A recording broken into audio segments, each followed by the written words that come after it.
ఈ మాటలు జాగ్రత్తగా గమనించుదాం. అపోస్తుడైనటువంటి పౌలు గారు ఈ కొలస్సీ సంఘములో ఉన్న కార్యములను బట్టి విన్నప్పుడు తనకు ఎంతో సంతోషము కలిగి ఎపఫ్రా అనేటువంటి ఆ సంఘ సభ్యుడు, కొలస్సీ సంఘాన్ని అయితే అపోస్తుడైన పౌలు గారు దర్శించలేదు, ఆ సంఘాన్ని ఆయన స్థాపించలేదు. కానీ ఆ సంఘములో ఉన్న ఒక సహోదరుడు పౌలు గారిని కలిసి ఆ పౌలు గారితో కొలస్సీ సంఘములో ఉన్న కార్యాలను, అక్కడ జరుగుతున్న విషయాలను పౌలు గారితో తెలియజేస్తాడు. ఆ తెలియజేసినప్పుడు పౌలు గారు ఎంతో ఆనందభరితుడై సంఘానికి శుభములు చెబుతూ, సంఘాన్ని ఆశీర్వదిస్తూ, ఆ సంఘం పట్ల తనకున్నటువంటి ఆ యొక్క మనస్తత్వాన్ని లేక సంఘం పట్ల తనకున్న ప్రేమను ఈ యొక్క పత్రిక ద్వారా సంఘానికి తెలియజేస్తూ ఉంటున్నాడు. 4 అధ్యాయాలు ఉంటున్నాయి. 4 అధ్యాయాలలో 95 వచనాలు ఉంటున్నాయి. ఈ యొక్క కొలస్సీ పత్రిక అంతటికి 95 వచనాలు ఉంటున్నాయి. క్రీస్తునందు ప్రేమైన దేవుని సంగమా, దేవుని చిత్తమైతే ఈ యొక్క కొలస్సీ పత్రిక అంతటిని కూడా చివరి వరకు మనం సీరియస్గా ధ్యానించుకుందాం. ఇది 4 వచనాల వరకు గమనించినట్లయితే మొదట్లో ఆయన సంఘానికి తెలియజేస్తూ ఉంటున్నాడు. 2వ వచనం చదువు తల్లి. దేవుని చిత్తము వలన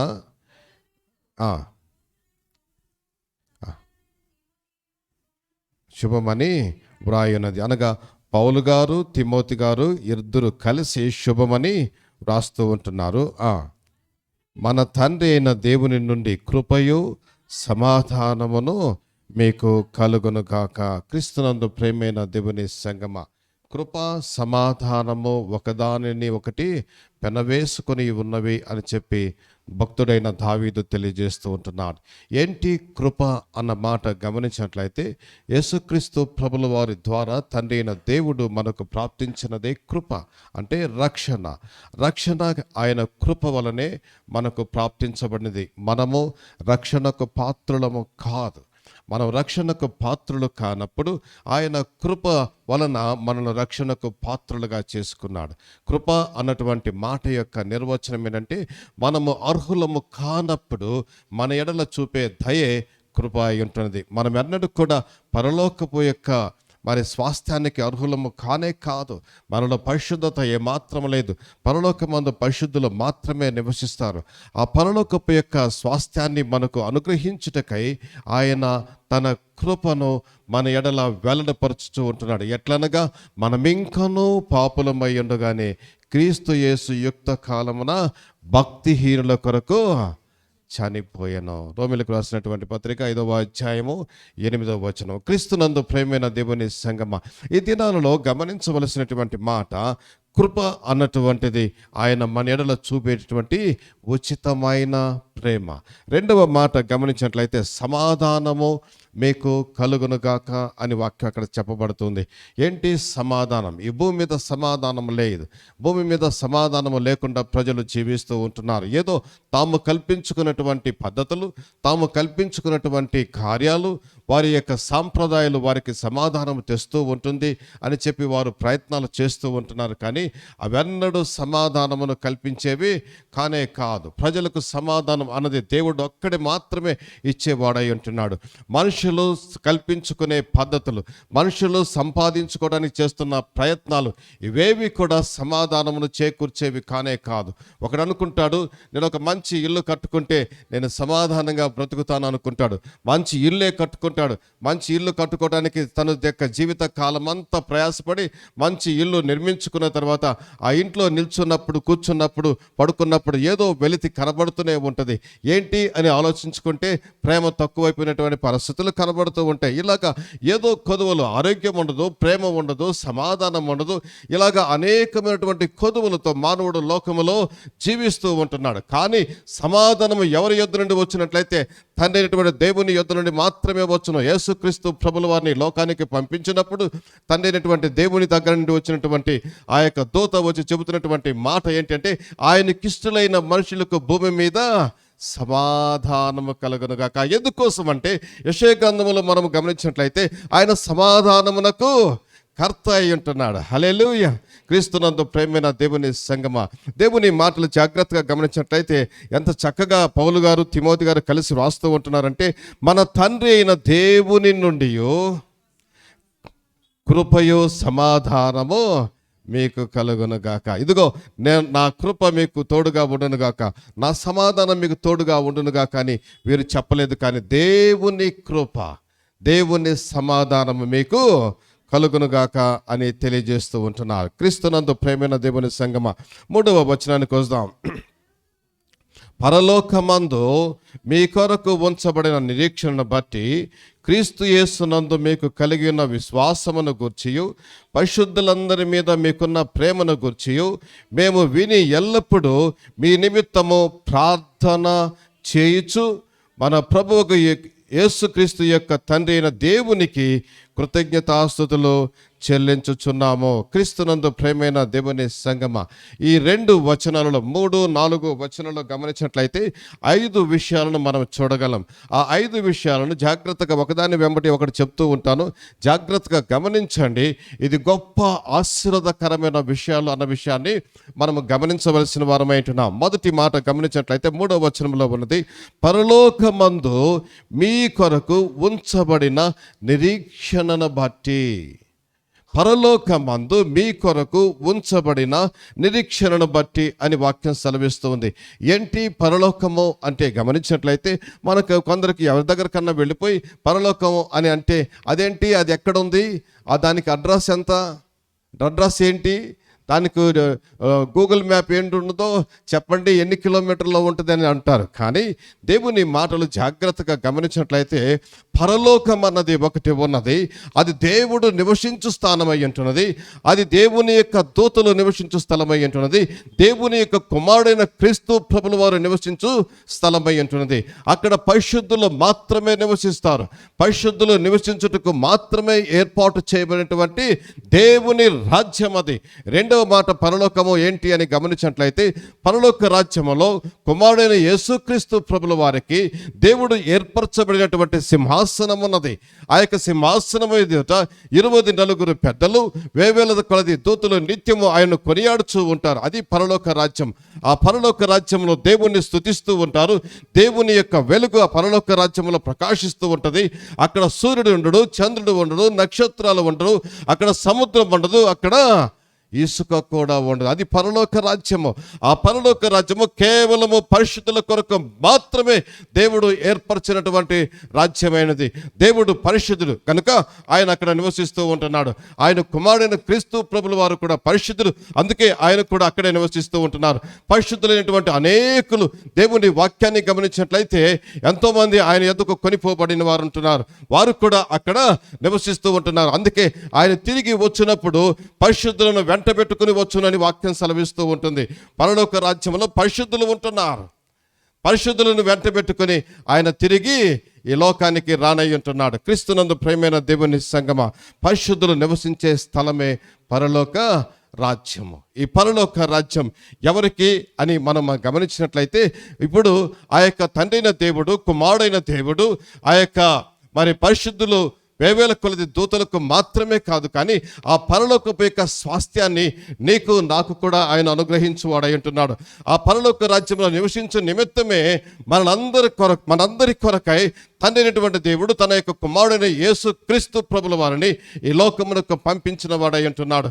ఆయన పంపించి ఆ రాజ్యములో నిన్ను నన్ను నివసింపచేయు నిమిత్తమే ఆ యొక్క క్రీస్తు ప్రభుల వారిని కల్వారి శిలువలో ఆయన రక్తము చింది, ఆ చిందిన రక్తము చేత మన దోషములను మన పాపములకు విడుదల కలిగించి మన పాపములకు వెలకట్టి మనలను ఆయన సొత్తుగా ఏర్పాటు చేసుకుని తన రాజ్య నివాసులుగా మార్చుకున్నవాడై ఉంటున్నాడు. క్రీస్తునందు ప్రేమైన దేవుని సంగమా, ఆ మాటను ఒకసారి చదువుకుందాం. ఇక్కడే 12వ వచనం చదవండి తల్లి. 12వ వచనం.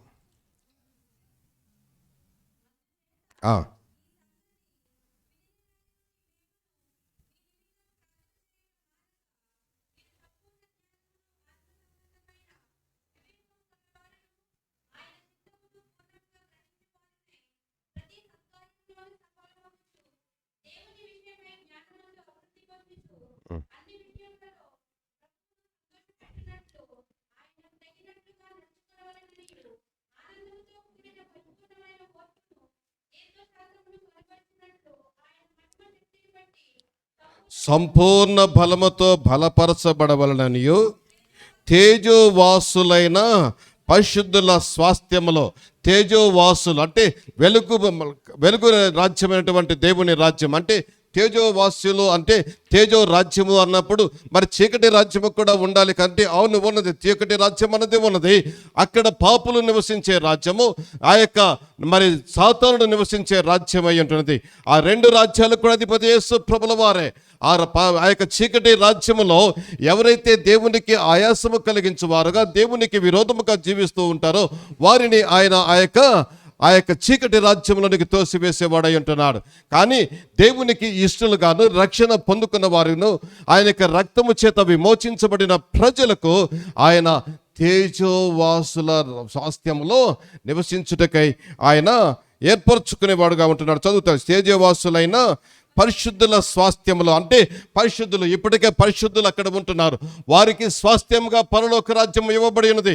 ఆ స్వాస్థ్యములో చదువు తల్లి, పాలివారమగుటకు, హల్లెలూయా, వారికి ఇచ్చిన స్వాస్థ్యములో పరిశుద్ధులకు స్వాస్థ్యం ఉన్నది. ఆ స్వాస్థ్యములో మనలకు కూడా పాలివారగుటకు పాత్రులుగా చేసిన తండ్రికి మీరు కృతజ్ఞతాస్తుతులు చెల్లింపవలననియు దేవుని బతిమాలు కొనుచున్నాను. 13వ వచనం కూడా చదువుతాను, చాలా చక్కని మాట ఉంది. ఆయన మనలను అంధకార సంబంధమైన అధికారములో నుండి విడుదల చేసి తాను ప్రేమించిన, జాగ్రత్తగా వినండి, తాను ప్రేమించిన తన కుమారుని యందు, తాను ప్రేమించిన తన కుమారుని యొక్క రాజ్య నివాసులుగా చేశాను. హల్లెలూయా. రాజ్యం ఎవరిదండి? తాను ప్రేమించిన కుమారునిది రాజ్యము, పరలోక రాజ్యము. పరలోక రాజ్యము, పరలోకమందు మీ కొరకు అన్న మాటను గమనిస్తూ ఉంటున్నాం. ఆ పరలోక రాజ్యం ఎవరిదని మొదట 12వ వచనంలో ఎవరిదని చెప్తుందమ్మా? తేజోవాసులది, పరిశుద్ధులది. అది దానిలో మనకు స్వాస్థ్యం ఇవ్వనై ఉంటున్నాడు. రెండవ మాటను గమనించినట్లయితే తాను ప్రేమించిన తన కుమారుని యొక్క రాజ్య నివాసులుగా. ఎవరిది రాజ్యము? కుమారునిది. నీది నాది కాదు. మన రాజ్యం ఏంటి? చీకటి రాజ్యము. పైన ఉన్నది మనం చూస్తూ ఉంటున్నాం. ఆ చీకటి సంబంధంలో మనము చీకటి రాజ్యమునకు మనం పాలిభాగస్తులై ఉంటున్నాం. ఏమనగా, ఎట్లనగా మనం ఇంకనో పాపులమే, పాపం వలన వచ్చి జీతము మరణము పొందిన వారు ఆ యొక్క చీకటి రాజ్యములోనికి వెళ్ళేవారు అంటున్నారు. ఆ చీకటి రాజ్యములో నిన్ను నన్ను ప్రవేశింపచేయకుండా తన కుమారుని యొక్క పరిశుద్ధ రక్తము చేత మనల్ని శుద్ధి చేశాడే, అది దేవుని కృప.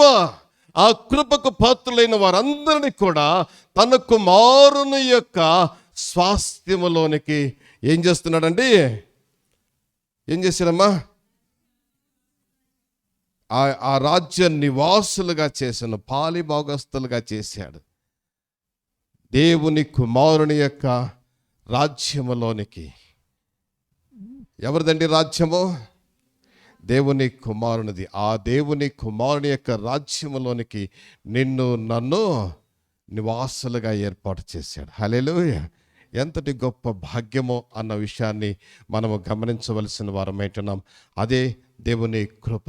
మనమెన్నడూ కూడా ఆ రాజ్యంలోనికి ప్రవేశించుటకు కూడా అర్హత లేని వారం, అయినా మన ఎడల తన కృపను మన ఎడ చూపిన వాడై ఉంటున్నాడు.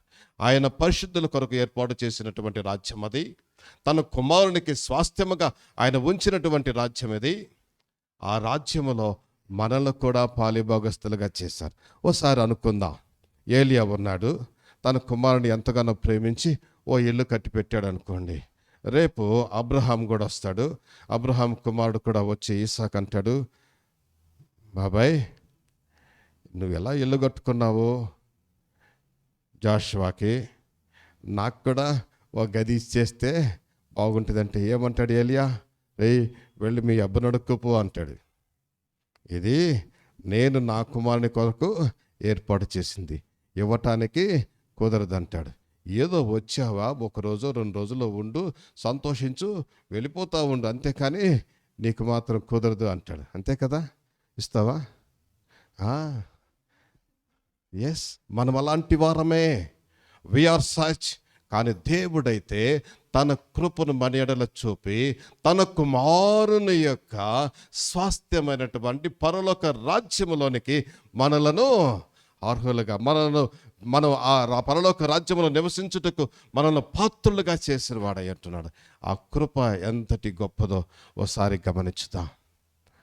తన కుమారునిదండి, తన కుమారుని యొక్క స్వాస్థ్యం అది, తన కుమారుని రాజ్యం అది. ఆ కుమారుని యొక్క రాజ్యములో మనలను పాత్రులుగా చేశాడు, రాజ్య వారసులుగా మనల్ని చేశాడు. ఆయన కృప ఎంతటి గొప్పదో అని మనము గమనించవలసిన వారమై ఉంటున్నాం. క్రీస్తునందు ప్రేమైన దేవుని సంగమా, పరలోక రాజ్యము అన్నటువంటిది ఒకటి ఉన్నది. పరలోక రాజ్యములో మనం జీవించనై ఉంటున్నాం. పరలోక రాజ్యపు యొక్క స్వాస్థ్యము మనకు ఉంటున్నది అన్న విషయాన్ని మనము గమనించవలసిన వారమై ఉంటున్నాం. ప్రేమైన దేవుని సంగమా, ఆ పరలోక రాజ్యము మీ కొరకు ఉంచబడినది అని చెప్పి మనము నిరీక్షణ కలిగిన వారమై ఉండవలసిన వారమై ఉంటున్నాం. హల్లెలూయా. పరలోక రాజ్యమును గురించి మనం మాట్లాడుకుంటే యేసుక్రీస్తు ప్రభుల వారు ఈ లోకానికి వచ్చినప్పుడు చెప్తూ ఉంటాడు, పరలోకమందున నా తండ్రి అని. మత్తయి సువార్త 6వ అధ్యాయంలో మనం ప్రతి ఆదివారము చెప్పుకుంటూ ఉంటున్నాం. పరలోకమందున్న నా తండ్రి అని సంబోధిస్తూ ఉంటున్నాడు. ప్రభుల వారి యొక్క తండ్రి గారు ఎక్కడ ఉంటున్నారు? తండ్రి అయిన దేవుడు పరలోకమందు ఉంటున్నాడు. ఆయన పరలోకపు యొక్క నివాసి, ఆయన పరలోకమందు జీవించువాడై ఉంటున్నాడు. అంటే పరలోకం అన్నది ఉన్నది అని చెప్పటానికి నేను మీకు ఈ విషయాలు తెలియజేస్తూ ఉంటున్నాను. క్రీస్తునందు ప్రేమైన దేవుని సంగమా, దేవుని మాటలు జాగ్రత్తగా గమనించినట్లయితే ఆ నిరీక్షణ మన జీవితాలకు కావాలి. దేవుడు మన నిరీక్షణను స్థిరపరిచేవాడై ఉంటున్నాడు. నిరీక్షణ అన్నటువంటిది వ్యక్తి యొక్క విశ్వాసం మీద ఆధారపడి ఉంటుంది.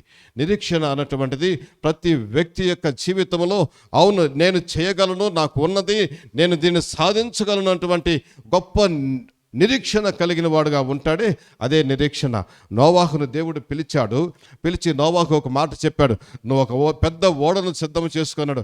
అప్పటి వరకు భూమి మీద ఎవరు ఓడలు తయారు చేసిన వారే లేరు. ఓడ తయారు చేయమని దేవుడు చెప్తే చేయటం ప్రారంభించాడు. ఇది ఎలా జరుగుద్ది? ఓడ అన్నది ఒకటి ఉన్నదా? ఇదేంటి, దీని యొక్క రూపం ఏంటి, ఇది ఎలాగుంటుంది అన్నటువంటి సూచనలు లేనటువంటి నోవాహు యొక్క హృదయాల్లో, మనస్సులో దేవుడు కార్యాన్ని జరిగించి ఓ ఓడను సిద్ధం జరిగింది. ఓడను సిద్ధం చేశాడు. దేవుడు చెప్పిన తర్వాత ఆ ఓడను దేవుడు చెప్పిన ప్రతి దాని రీతిగా ఓడను సిద్ధం చేసిన తర్వాత ఒకసారి బయట నిలబడుకొని చూస్తే, ఓ ఇదేనా దేవుడు చెప్పింది, దీన్ని నేను చేయగలిగానే, ఓ ఓడ అంటే ఇదే అని చెప్పి దేవుని ఎదుట నిలబడి ఎంతో సంతోషించిన వాడుగా ఉంటున్నాడు. అది చెయ్యకముందు ఏమి లేదు, చెక్కలు కనపడుతున్నాయి, చెట్లు కనపడుతుంటున్నాయి. అదే చెట్ల యొక్క కొమ్మలతో, మానులతో ఓ ఓడను తయారు చేసిన తర్వాత అర్థమైంది, ఈ చెట్లతో ఓడ తయారు చేయగలము అని చెప్పి. నిరీక్షణ కలిగినటువంటి వ్యక్తికి ఒక మాట మీకు జ్ఞాపకం చేస్తూ ఉంటున్నాను. ఏదో ఓడ తయారు చేయటానికి అక్కడ చాలామంది లేబర్స్ ఏం లేరు. నోవాహు ఒక్కడికే దేవుడు చెప్పాడు. ఈ నోవాహు కావలసినటువంటి చెక్క సామగ్రి అంతటిని కూడా సమకూర్చుకుని వచ్చి ఓడను సిద్ధం చేయటం ప్రారంభించాడు. ఇది ఎలాగుంటుందో ఏంటో అన్నటువంటి తెలీదు. దానికంటే ముందుగా గమనించవలసినటువంటి మాట ఏంటంటే, దీంతో నాకేంటప్ప పని, నేనేం చేయాలి, నేను నీతిమంతుడై ఉండటం వలన నాకింతటి కష్టమా అని చెప్పి నోవాహు ఎన్నడూ విసుక్కోలేదు. ఎంతకాలం తెలుసా? ఆ ఓడ తయారు చేయటానికి నోవాహుకు 200 సంవత్సరాలు పట్టిందంట. ఎంతమ్మా? 200 సంవత్సరాలు. ఓ 2 రోజులు రాండయ్య నాతో పాటి ప్రార్థనకి వెళదామంటే, 2 రోజులైతే పర్వాలేదు సార్ అని వస్తారు. 3వ రోజున, నాయనా రేపు కూడా పోదాం ప్రార్థనకి.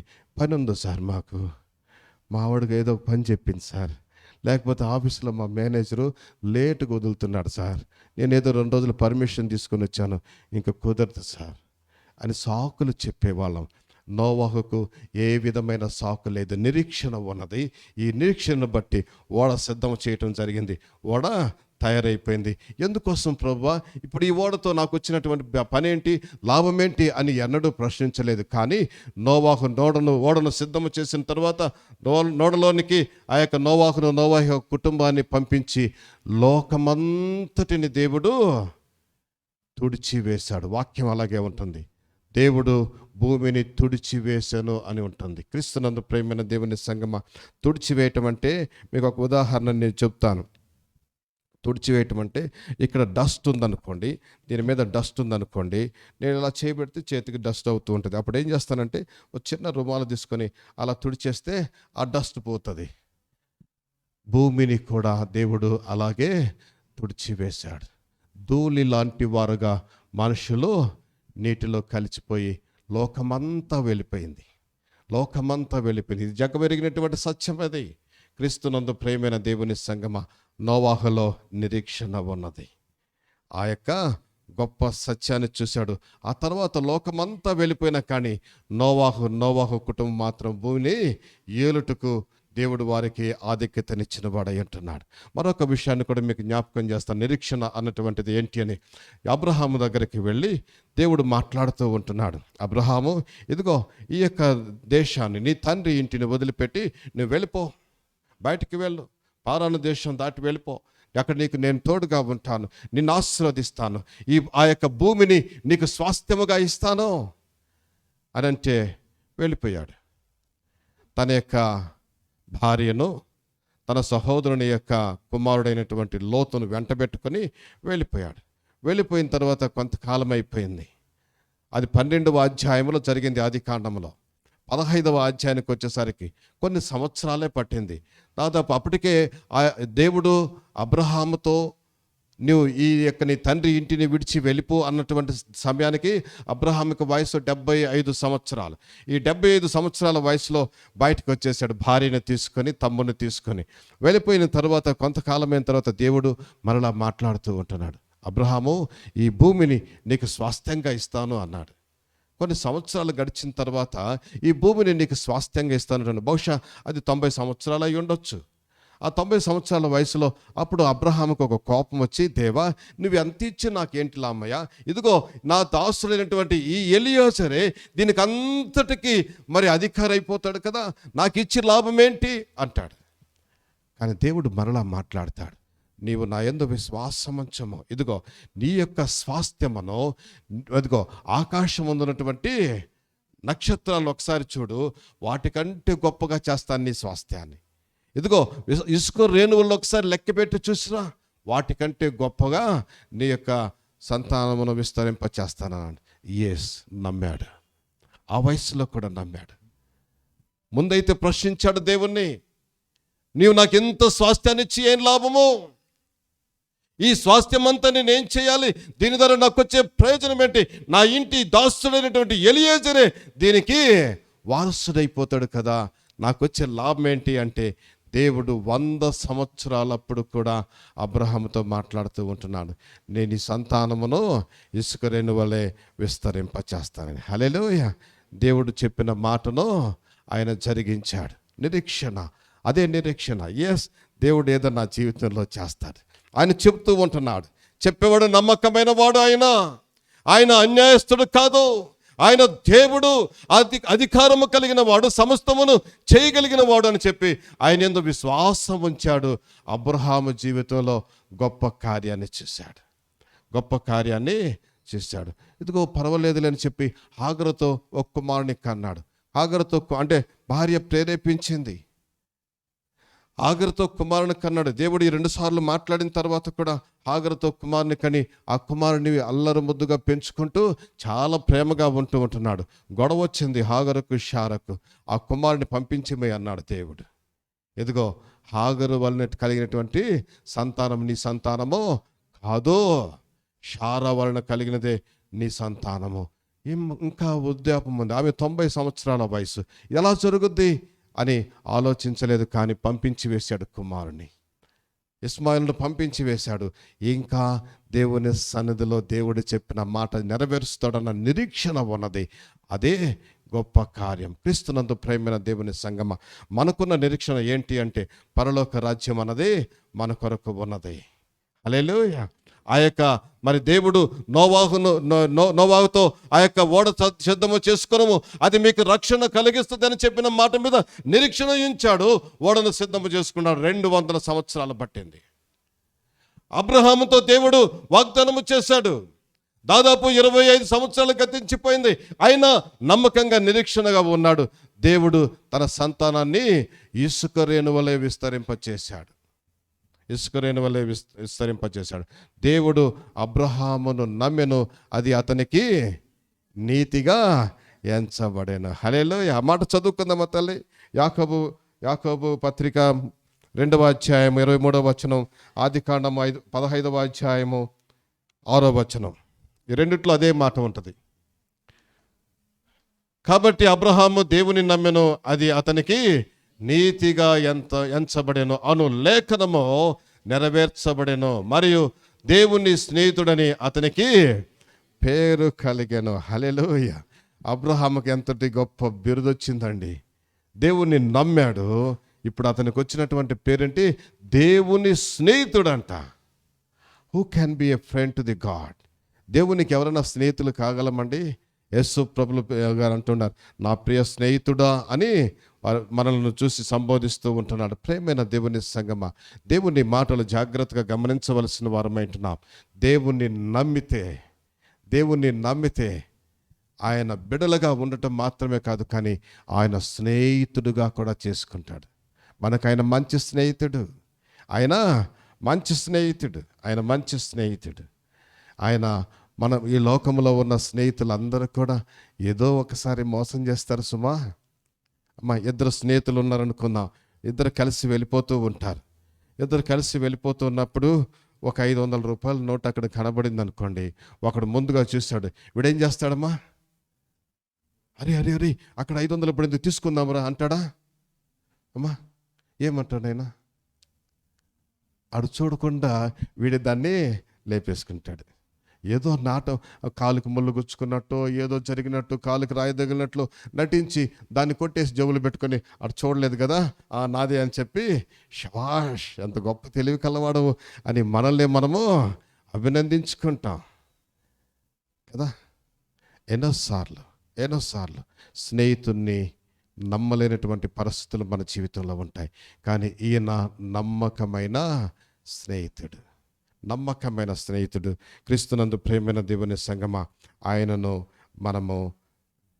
ఆయన యందు నిరీక్షణ కలిగి మనము జీవించవలసిన వారమైంటున్నాం. ఆదికాండం కూడా చేయబోయినాను ఒకసారి.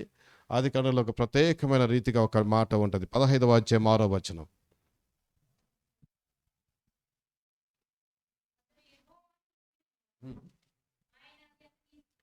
అతనికి నీతిగా ఎంచెను, అతడు యెహోవాను నమ్మెను. అబ్రహాము యెహోవాను నమ్మెను కనుక అది అతనికి నీతి. ఎవరికి నీతి అండి? నమ్మిన వానికి నీతి. నీవు దేవుని నమ్మగలిగితే నీవు నీతిమంతుడుగా తీర్చబడతావు. నీవు దేవుని నమ్మగలిగినట్లయితే పరలోకపు యొక్క స్వాస్థ్యాన్ని సంపాదించుకుంటావు. దేవుని నమ్మగలిగినట్లయితే ఆ పరలోకంలో నీవు చేర్చబడతావన్న నిరీక్షణ దేవుడు నీకు అనుగ్రహించువాడై ఉంటున్నాడు. క్రీస్తునందు ప్రేమైన దేవుని సంగమ,